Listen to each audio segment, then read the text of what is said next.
Welcome to your Daily News Deep Dive. It's January 23rd, 2025.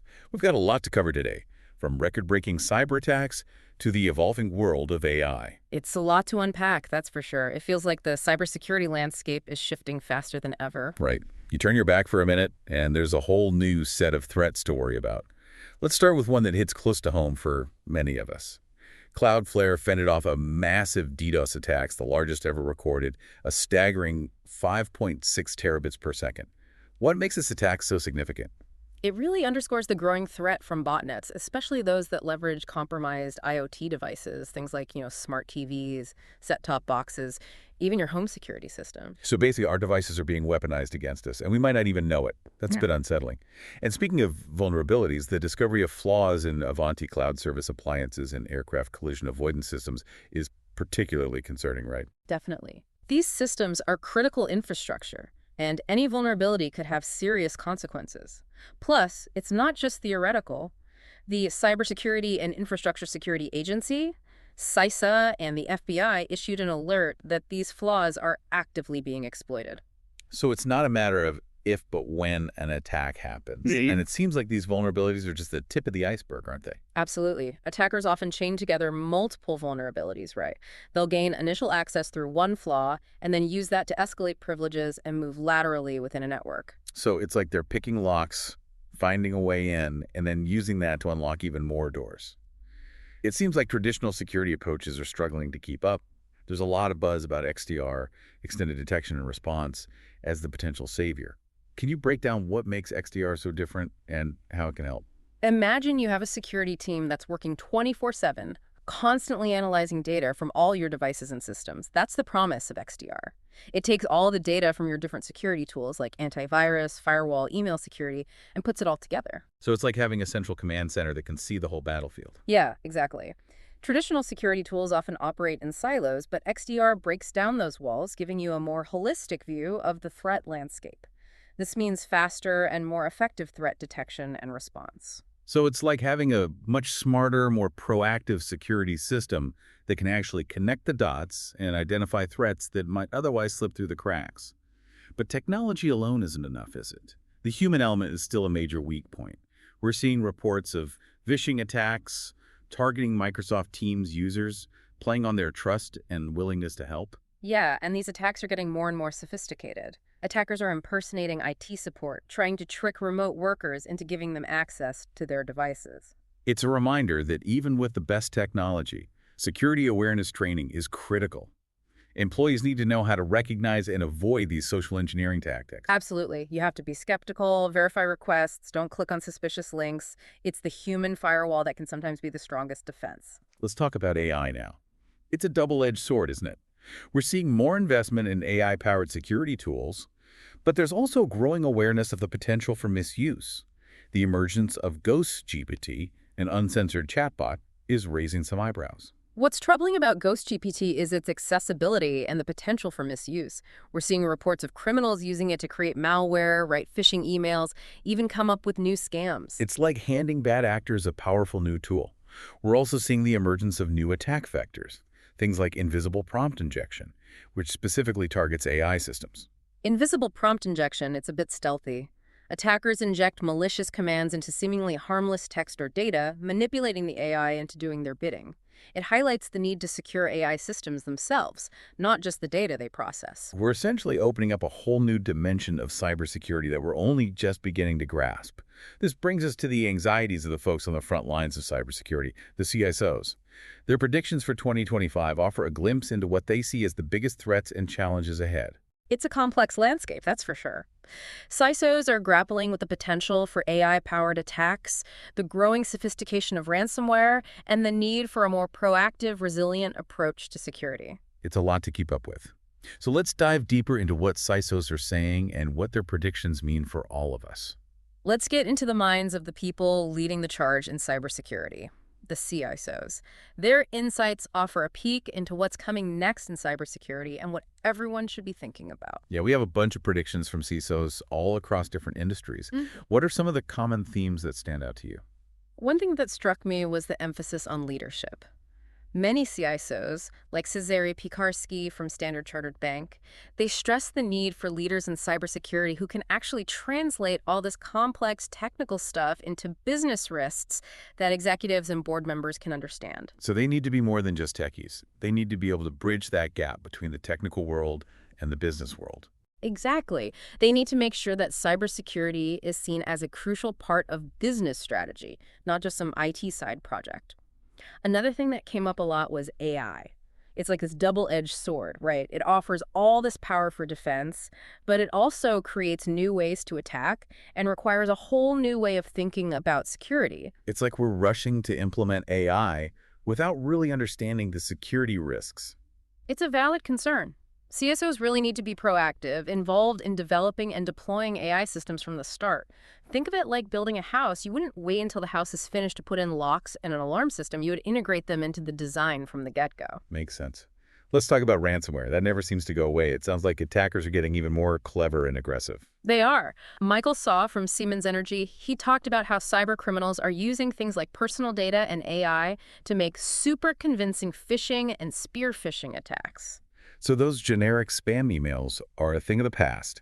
Now they're using your own information against you to make the scams more believable. Exactly. It shows that the old school security awareness training isn't enough anymore.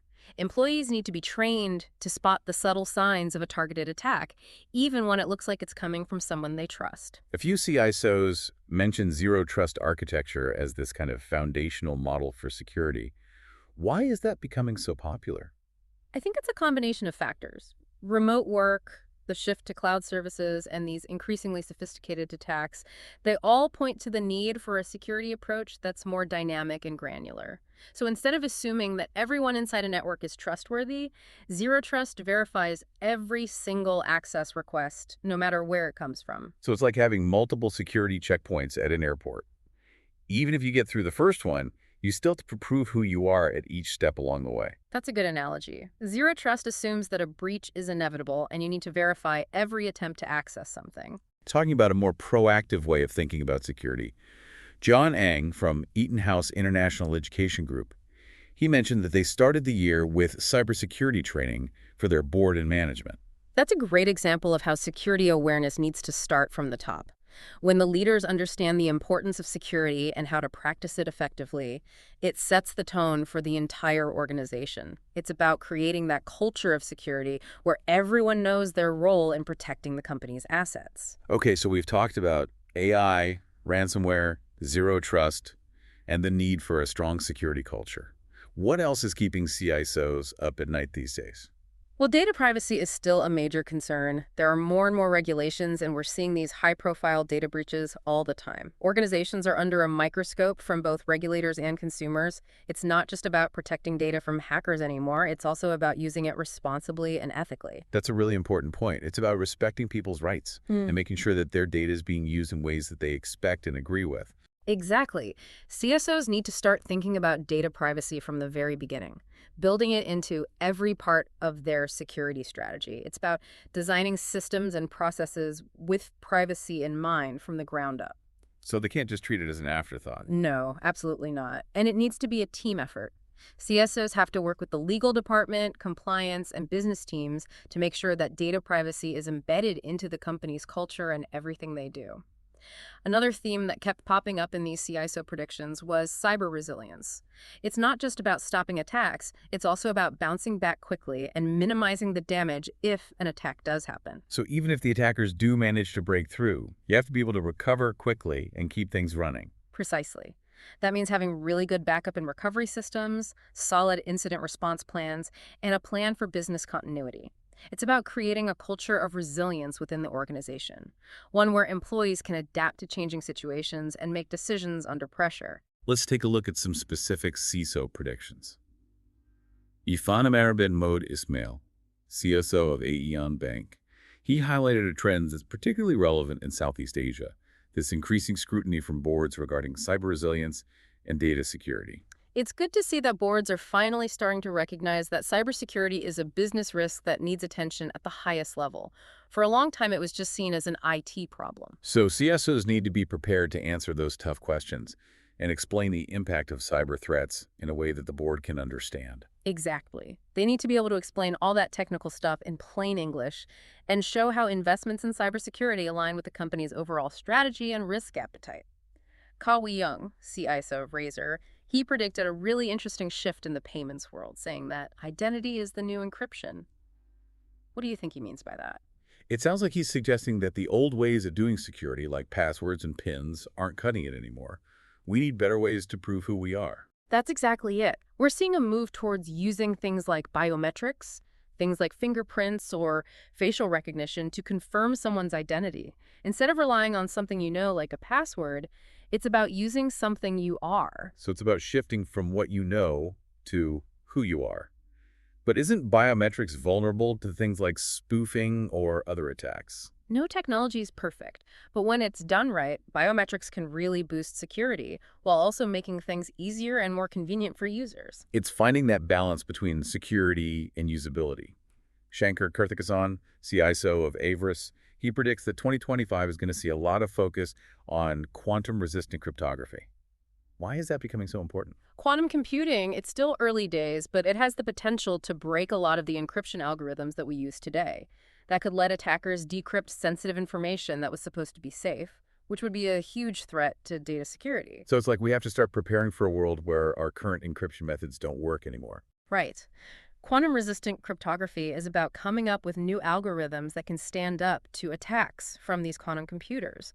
It's a race against time to get these new algorithms out there before quantum computing becomes widely available. Sam Go, the CISO of DataX, he predicts that an AI divide is going to emerge. Businesses that can effectively integrate AI into their operations will have a competitive advantage. AI has the potential to transform businesses in a big way, everything from product development to customer service.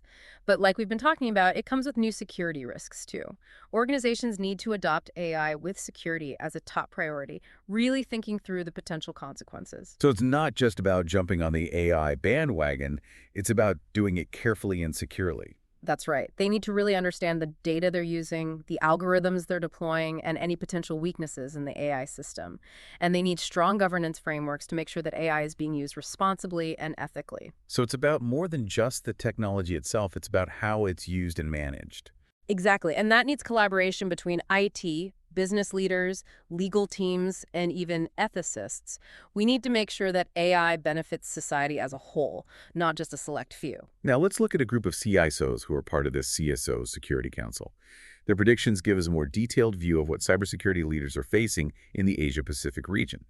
One common theme is the need to secure these new technologies, especially AI. Christopher Lake, Director of Cybersecurity at Nanyang Technological University, he talks about the importance of protecting AI applications and data models to make sure they're safe, reliable, and able to support business growth. AI isn't some futuristic concept anymore. It's being used in every industry you can think of. And as AI adoption increases, so does the need to protect these systems from attacks, manipulation, and misuse. Another CISO, David Wang from NS BlueScope, he predicts that AI-driven cyberattacks and something called ITOT convergence are going to be major forces in the cybersecurity landscape in the Asia-Pacific region. Can you explain what ITOT convergence is and why it's causing these new security worries? ITOT convergence is basically the merging of IT systems, which handle information, with operational technology systems, which control physical processes. This creates new opportunities for attack because an attack that used to be contained within the IT network can now have real-world consequences, like disrupting critical services or causing physical damage. So it's not just about protecting data anymore, it's about protecting people and critical infrastructure. Right. CISOs need to work closely with operational technology teams to understand the risks and vulnerabilities that are specific to those systems and put the right safeguards in place. It requires a whole different way of thinking about security, one that considers the physical and safety implications of a cyber attack. Frankie Schwei, APAC Regional Information Security Officer at DWS Group, he talked about the difference between AI for security and security for AI. Can you expand on that? Sure. AI for security is all about using AI to enhance our security capabilities like threat detection, incident response, and vulnerability management. Basically, it's using AI to make our security tools smarter and more effective. So it's like fighting fire with fire, using AI to defend against AI-powered attacks. In a way, yes. But then security for AI is about protecting the AI systems themselves from being attacked, manipulated, or misused. It's about protecting the algorithms and the data used to train them. So it's about making sure AI is used responsibly and ethically. That's it. And as AI continues to evolve, so will the challenges of keeping it secure. Jason Lau, CISO of Crypto.com, he thinks 2025 is going to be a really important year for AI and cybersecurity. He emphasizes the need for hands-on expertise and constant learning for security professionals. With technology changing so fast, security professionals have to be constantly learning and adapting, right? They have to stay ahead of new technologies, new threats, and new ways to protect against them. Absolutely, they can't just rely on what they already know. Staying up to date takes a real commitment to professional development. Things like attending conferences, taking courses, even just reading industry publications can make a difference. Shakti Priya Kathirvalu, VP and Head of Information Security at Funding Society's Modalku Group, she believes zero-trust architecture is going to become the norm as companies adjust to these distributed workforces and the evolving threats. Yeah, the shift to remote work has really accelerated the adoption of zero trust. Organizations have to figure out how to secure access from anywhere, not just within their traditional office walls. So we're moving away from that old castle and moat approach to security where we just assumed everyone inside the network was good. Exactly. Zero trust assumes that you can't trust anyone until they've proven themselves. It's about verifying every request for access, taking into account things like the user's identity, their device, and their location. It's a big change for a lot of organizations. It requires updates to their technology and a shift in how they think about security. Johannes Glenn Dwepajana, SVP Head of Enterprise Security at Indosat, he predicts we're going to see an increase in AI-based scams and attempts to take over accounts. The use of AI by cybercriminals is definitely a growing concern. AI can create incredibly convincing phishing attacks, automate social engineering tactics, and find ways around traditional security measures. It sounds like criminals are getting better at using AI to their advantage. That's the reality, unfortunately. We need to get better at security awareness training to address these AI-powered threats.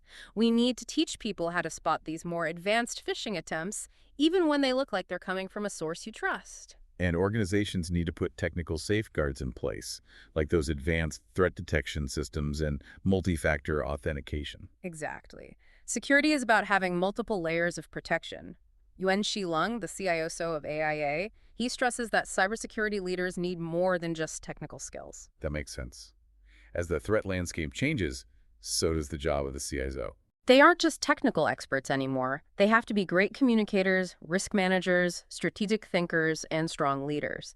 They need to be able to explain the business impact of cyber threats, come up with comprehensive security strategies, build relationships with stakeholders across the organization, and anticipate those emerging threats and technologies. It's clear that the role of the CISO is getting more complex and demanding all the time. It definitely is. They're the ones on the front lines of this rapidly evolving world of cyber threats, responsible for protecting their organizations from all sorts of threats, both the ones we know about and the ones we don't.